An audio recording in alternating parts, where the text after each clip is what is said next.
Welcome to the Money Metals Midweek Memo, news and commentary relating to sound money, the precious metals markets, and the economy. I'm your host, Mike Maharrey. Thanks for tuning in. The dollar is garbage. Okay, I'll give you a little bit of context on the accent. I'm sure I've mentioned on the show before that we live in the Tampa Bay area of Florida, and it would be a little bit of an understatement to say that there's a lot of New Yorkers in Central Florida. And so when we first moved down here, we were at the Spectrum store picking up or something to do with equipment. I don't even remember. But we were waiting. We'd taken our number. And there was an old couple in the store. And I say old, they were probably in their early 70s, husband and wife. And she was trying to talk him into getting a new phone. And he really wasn't into it.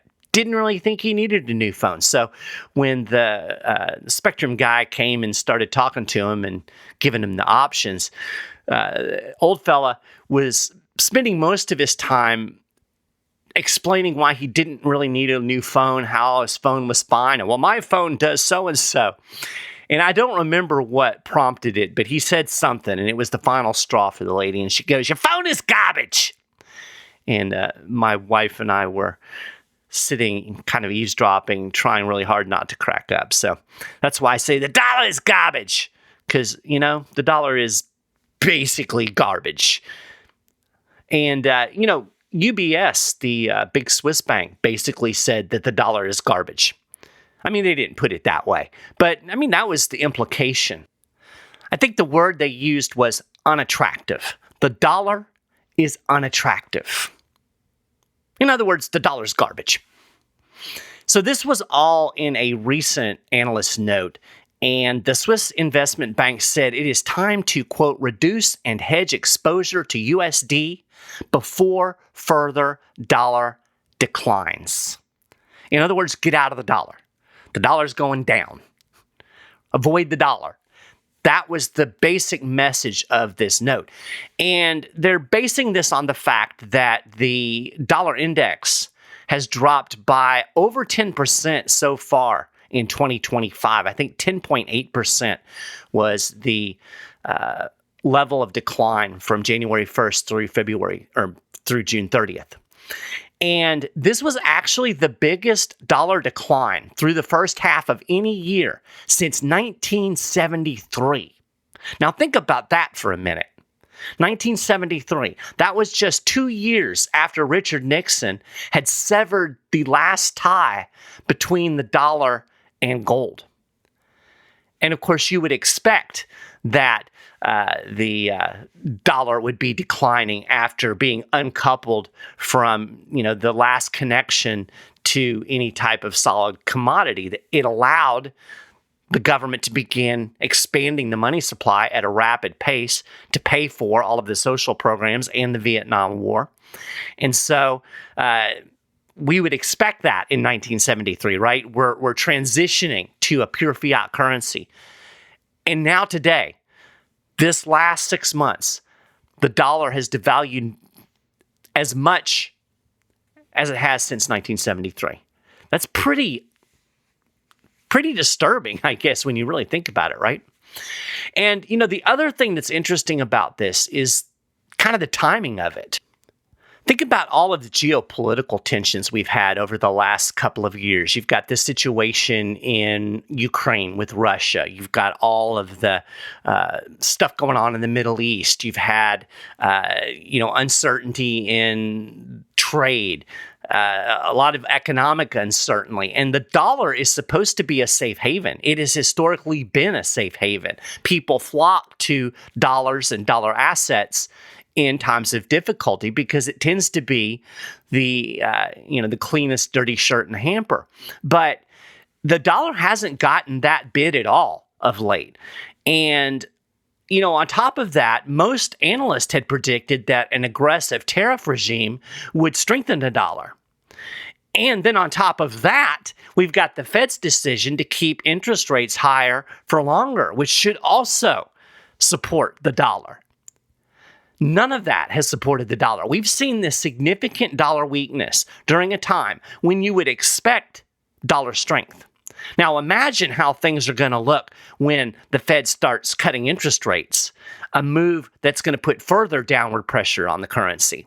And everybody is suddenly getting more optimistic about the prospect of a rate cut because there seems to be some progress in the trade negotiations. So we're going to see more inflation sooner rather than later.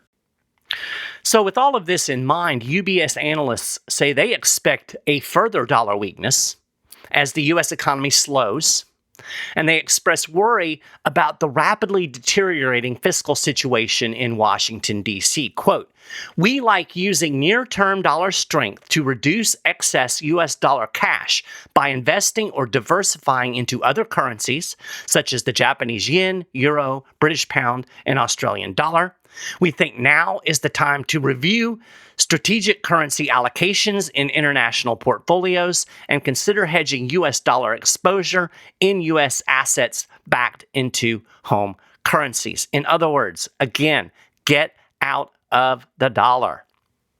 Meanwhile, we had a report from Bloomberg recently, and they say that many exporters, quote, no longer want dollars.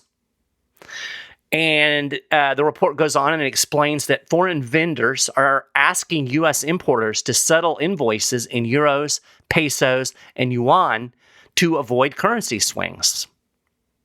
So you're seeing all of this kind of negativity out there in terms of dollars. We've talked about it on the show, the de-dollarization trend. We've talked about some of the reasons for it. You've got the weaponization of the dollar, right? You've got the U.S. using the dollar as a foreign policy tool, and other countries have looked at that and said, well, if the U.S. is going to use this potentially against us if we do something they don't like, well, maybe we should be less exposed to dollars to be less vulnerable.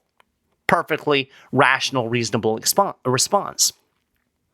Now, if you read through the UBS note, you will probably notice that they forgot or left out on purpose the best currency, gold. Right? Gold is money. And they talked about switching out dollars for, euros or yuan. What about gold? Well, U.S. Global Investors Chief Investment Officer Frank Holmes did not forget the yellow metal. He called gold the preferred reserve asset, and he pointed out that it's one of the surest beneficiaries of dollar weakness. That's gold. Gold has been one of the surest beneficiaries of the dollar's weakness, and he's absolutely right. In fact, we talked about last week on the show the fact that gold recently moved ahead of the euro as the second largest reserve asset globally. But it's not so much that central banks are trading out gold for euros, because if you look at the mix of reserve currencies globally, the EU currency's share has been pretty steady. They're swapping dollars out for gold. And they're buying a lot of gold. We've talked about some of these numbers before on the show, but they're really worth highlighting again. Last year was the third largest expansion of central bank gold reserves on record. It was only 6.2 tons lower than 2023, and then 91 tons lower than the all-time record high, which was set in 2022. That was 1,136 tons of gold. 2022 was the highest level of net purchases on record, dating back to 1950. And this includes during the suspension of the dollar convertibility to gold in 1971. To put all of this into some context, central bank gold reserves increased by an average of just 473 tons annually between 2010 and 2021. So what we've seen over the last 3 years has more than doubled what the average was in the previous decade. On the other side of the coin, pun intended, the dollar's share of global reserve currencies dropped further in 2024. So as of the end of last year, dollars made up about 57.8% of global reserves. That was the lowest level since 1994, and it represents a 7.3% decline over the last decade. Back in 2002, dollars accounted for about 72% of total reserves. So you can see how the dollar's dominance as the reserve currency, it's not just like boom, gone. But it is eroding. It's clear from these numbers. And respondents to a recent World Gold Council survey said that they think that the gold buying trend from central banks is going to continue, with 73% saying they expect their dollar reserves to decline even more in the next 5 years, and they expect to buy more gold. Of the 73 central banks that responded to this survey, 95% said they believe central bank gold reserves are going to increase over the next 12 months. A record 43% of the respondents indicated that they expect their own central bank gold reserves to expand. And that was up from 29% in 2024. So there's a huge appetite for gold. They're not replacing the dollar with euros or yuan. They're replacing it with gold. They're replacing it with sound money. Now, again, this is not to say that the dollar is going away anytime soon. I don't want people to listen to this and assume that, I'm a doomsdayer that's saying that we're going to wake up tomorrow morning and the dollar is going to be gone and we're going to have a currency crash and hyperinflation and, no. That's not, at least right now, the trajectory that I see. And Holmes noted this as well. He pointed out that the greenback still dominates trade and debt markets. But he said, quote, its supremacy is gradually slipping and the evidence is mounting. And I think that's undeniable. I've been writing and talking about this for several years now, and it's absolutely obvious that this is going on. So, what does it mean for you? What does it mean for investors? How do we navigate this? Well, Holmes gave some advice. He said investors, should think carefully about how exposed their portfolios are to a single currency. So he's talking about diversification. He said, quote, just as central banks are hedging their dollar exposure with gold and foreign assets, individuals and households may want to do the same. And he's right, because this de-dollarization isn't going to go away anytime soon, and it has tremendous implications for the U.S. economy. Even a modest de-dollarization. We don't have to talk about a currency crisis or a collapse or a total rejection of the dollar. Just a modest decrease in the use of dollars in the global economy could be a disaster for the U.S. because America depends on this global demand for dollars supported by the dollar's reserve status to underpin their massive government. The only reason that the federal government can borrow and spend and run massive budget deficits to the extent that it does is the dollar's role as the world's reserve currency. Everybody out there needs dollars. Trade is settled in dollars. Dollars, it's the blood of the global economic circulatory system. So because there's such a demand for dollars, it creates this built-in global demand that's kind of perpetual for dollars and dollar-denominated assets. And this absorbs the Federal Reserve's money creation. It helps maintain dollar strength despite the Federal Reserve's inflationary policies. So the world is out there kind of soaking up these dollars. Well, if it's soaking up less dollars, that means that inflation is going to stay at home and it's going to manifest in domestic prices. And by the way, the Fed is already creating more inflation. Despite the prevailing notion that the Federal Reserve has implemented tight monetary policy, the money supply has expanded by more than $600 billion since its low point in mid-2023. I'll actually link to an article about that in the show notes page. I'm not going to dig into all of those numbers on the show, but that's the bottom line. We've seen this significant expansion in the money supply over the last year or so. But despite this, President Trump and many others have been highly critical of Jerome Powell and the Fed for holding rates higher. They argue that the CPI and other inflation indicators prove that the inflation dragon is dead. I'm starting to see some economists talk that way as well. However, Given the expansion of the money supply, one could argue that the central bank never did do enough to put inflation in the grave. Think about this a minute. During the inflation fight, when the Fed was hiking interest rates, the M2 money supply actually contracted. Now, this is deflationary, right? That's the whole idea. And it's exactly what needs to happen to wring out the inflation from the economy. Inflation, price inflation, is caused by monetary inflation, which is money printing, this creation of money that's being injected into the economy. Well, if you do that and create inflation, how do you get rid of it? Well, you take it out, right? So you get that extra dollarage, making up words here. You take those additional dollars out of the economy, you contract the money supply, and that should be deflationary. So the money supply bottomed a little over a year ago at $20.6 trillion. Now, that sounds like a pretty impressive inflation fight until you realize that the money supply would need to fall by at least another $3 trillion just to get back to the trend of 2019. And the trend of 2019 was up, right? It was inflationary, but we're still over that. And clearly, wringing that much out, getting rid of that many dollars, another $3 trillion, that's not the trajectory.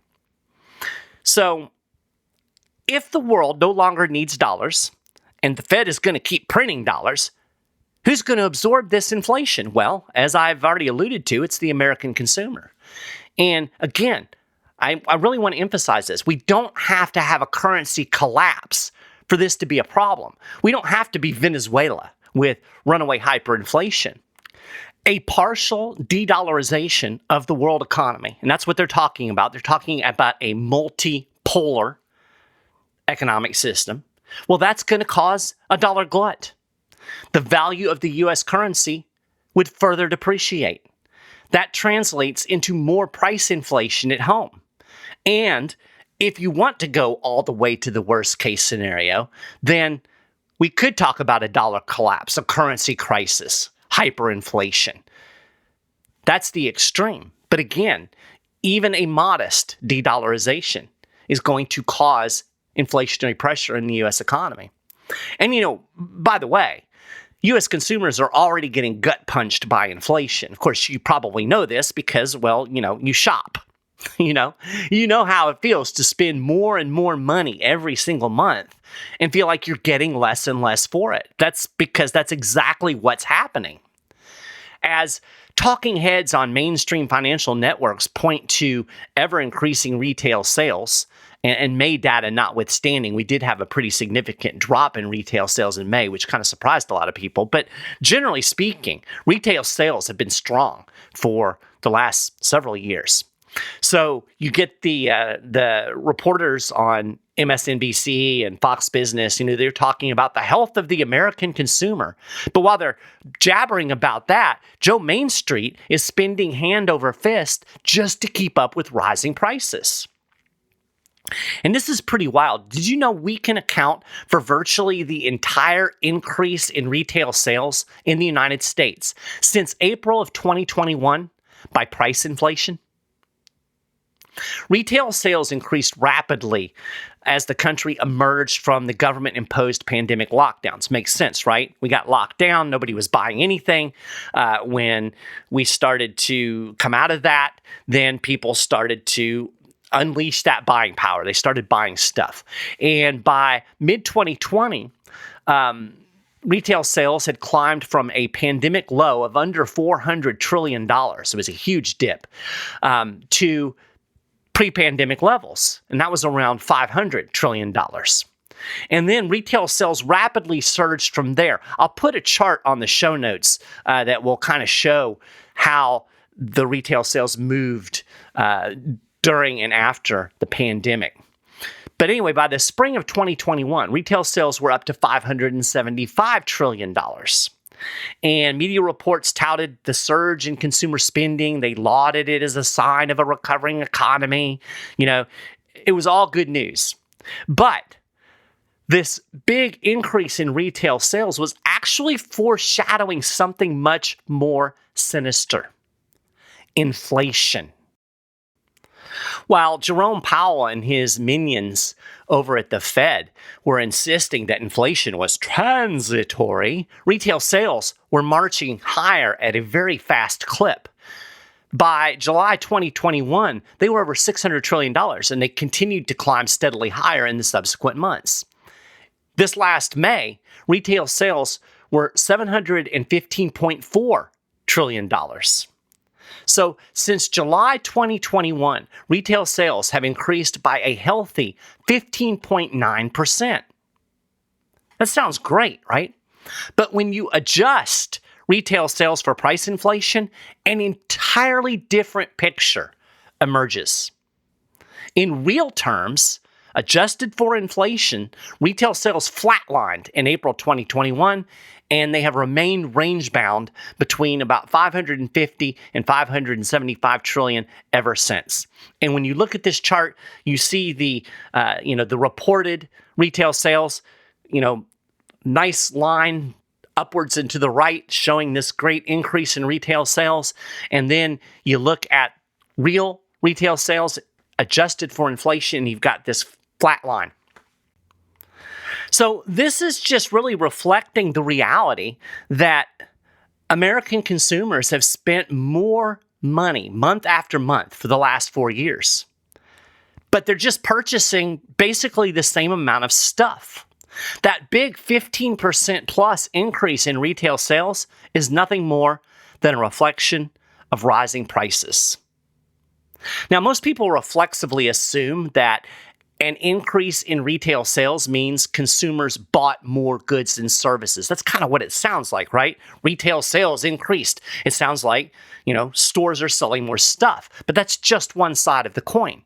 Retail sales data not only reflects the amount of goods and services that are sold in the economy, the data also captures the change in price. So you calculate retail sales by multiplying the price of goods by the quantity sold. So, if you look at it as an equation, sales equals price times quantity. And these figures, again, are not adjusted for inflation. So as a result, if prices rise while the volume of goods and services remains constant, retail sales data is going to show an increase in retail sales. In fact, retail sales can rise even when fewer goods and services are sold in the economy, if prices rise enough. Let me give you an example to kind of try to make this clear. I know it's hard to visualize equations on an audio podcast, but let's just say you've got a widget and it costs $1. And throughout the entire economy, consumers purchased 100 of these widgets last month. So that means retail sales were $100.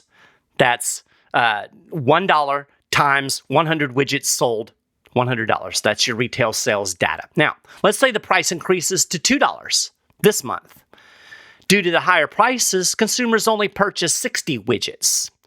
So retail sales would actually increase to $120. That's $2 times 60 widgets, 120. Now, the news, they would go out and report that, retail sales rose by 20%. Everything's great. Talking heads on CNBC would gush about how well consumers are doing, but in reality, consumers did worse. They got fewer widgets. They could afford less because the price was higher. They paid more and bought less. And American consumers have faced this ugly reality for nearly 4 years now. And now, keep in mind, the situation is worse than this data indicates, right? Because the government CPI understates the reality of inflation. I've talked about this before. I talk about it every time I mention the CPI, that the government revised the formula back in the 1990s to make it purposely understate the actual rise in prices. So if you actually go back and use the formula that was used in the 1970s, CPI is closer to double the official number. So when you hear, we've got 3% inflation, it's really probably closer to 6 in the real world. All of this underscores the pain of price inflation. It steals your purchasing power. Thanks to the ever devaluing dollar, you have to work harder and harder just to maintain your standard of living. Don't even think about trying to get ahead. And this is precisely why so many people feel like they're constantly losing ground economically. And that brings us back to the opening of the show. Your dollar is garbage. And the really sad thing is this is all on purpose, right? I've talked about this before, but I think it's very important to emphasize the fact that inflation is an intentional policy. It's not an accident. It's not something that just kind of happens off to the side, as the economy's going along. No, inflation is on purpose. The central bank wants to create enough inflation to support government borrowing and spending, but not so much that you notice. That's the real key. An inflation crisis isn't when there's inflation. An inflation crisis is when you notice it gets too much. That's what happened after the pandemic. And I think it's going to happen again. I think you're going to notice because despite all of this sanguine, the economy is going to be fine. And no, you've got this fundamental structural problem with your currency. The dollar is garbage. So you need real money, right? You need gold and silver. You need gold, especially as an inflation hedge. This is exactly what the central banks are doing. And this is exactly why they're doing it. They're looking at the national debt, the borrowing and spending, the fiscal irresponsibility. They're worried about U.S. foreign policy. All of this is having an impact. They're moving to this safe haven. They're getting out of this fiat currency that is controlled by a government that, no matter what you think of it, it's less than reliable when you look at the big picture. I'm not criticizing the current administration, not even criticizing the past administration. This is just how the U.S. government is. No matter who's in charge, you're still going to get these inflationary pressures.